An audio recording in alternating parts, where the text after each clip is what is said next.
Menurut Undang-Undang Nomor 8 Tahun 2016 Pasal 1 Ayat 1, penyandang disabilitas adalah setiap orang yang mengalami keterbatasan fisik, intelektual, mental, atau sensorik dalam jangka waktu lama, yang dalam berinteraksi dengan lingkungan dapat mengalami hambatan dan kesulitan untuk beradaptasi secara penuh dan efektif dengan warga negara lainnya berdasarkan kesamaan hak. Kaum disabilitas juga diciptakan istimewa sama seperti kita, karena Tuhan menciptakan manusia seturut dan segambar dengan Allah.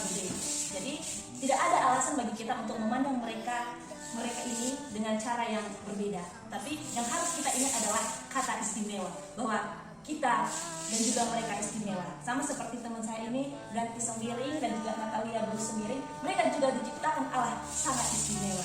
Dan mereka juga memiliki kelebihan dalam diri mereka masing-masing. Dan yang terpenting, kaum disabilitas selalu mampu bersyukur dan menikmati proses Tuhan dalam hidup mereka. Pandangan orang Karo atau budaya Karo tentang anak disabilitas dianggap sebagai aib karena dosa orang tua di masa lalunya.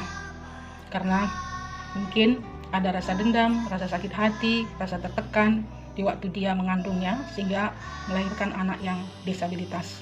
Sehingga sikap terhadap menerima anak disabilitas itu sering dikucilkan dan dia dipisahkan tempat dan disembunyikan. Makanan, kebutuhan, bahasa sering dilakukan kasar, tidak dianggap menjadi sesuatu beban, sehingga benar-benar anak yang mengalami disabilitas di dalam kebiasaan orang Karo memalukan, sehingga kalau bisa tidak diperlihatkan ke tempat umum.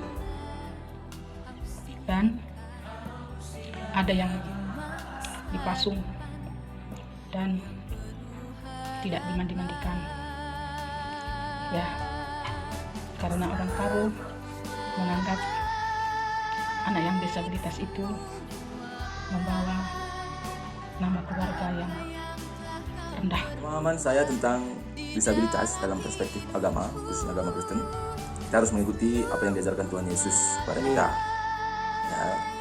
yakni tentang terkait dengan hukum yang terutama yang terdapat dalam Matius 22, khususnya ayat 39. Salah satu hukum yang terutama adalah bagaimana kita harus mengasihi sesama manusia seperti kita mengasihi diri kita sendiri. Nah, dalam perjalanannya agama Kristen tetap banyak mendapat tantangan terkait bagaimana menanggapi kaum disabilitas ini. Nah, dalam Alkitab Yohanes 9 juga mencatatkan kisah tentang bagaimana orang yang buta sejak lahirnya, yang pada masa itu dianggap dia buta karena dosa orang tuanya begitu. Nah, teman-teman, itu juga masih terjadi sampai saat ini. Banyak yang menganggap bahwa teman-teman yang disabilitas seperti teman saya ini Mohan Manik, banyak yang menganggap bahwa kaum disabilitas ini terjadi atau mereka menjadi disabilitas, ya itu karena dosa mereka atau dosa orang tua mereka gitu. Nah, itu teman-teman, saya ingin mengajak kita, sebenarnya itu salah begitu, ya. Orang buta yang sejak lahirnya, Yohanes 9, Yesus juga mengatakan bahwa ada sesuatu hal besar yang akan disampaikan Allah melalui dia gitu. Nah, kebaikan Allah akan nampak dari orang buta itu. Nah, begitu juga kita harus menganggap kaum disabilitas ini gitu. Nah, teman-teman ini juga saya yakin ada sesuatu hal yang besar yang ingin disampaikan Tuhan, yang disampaikan Allah melalui mereka gitu, kaum disabilitas. Disabilitas merupakan orang-orang yang istimewa yang diciptakan sama seperti manusia yang normal, karena Tuhan menciptakan manusia segambar dan serupa dengan Allah. Oleh karena itu, tidak ada alasan bagi kita untuk memandang kaum disabilitas dengan cara yang berbeda. Hal yang harus kita ingat adalah istimewa, bahwa kita dan kaum disabilitas adalah orang-orang yang istimewa. Dan yang terpenting, kaum disabilitas merupakan orang-orang yang mampu bersyukur dan menikmati proses Tuhan dalam hidup mereka.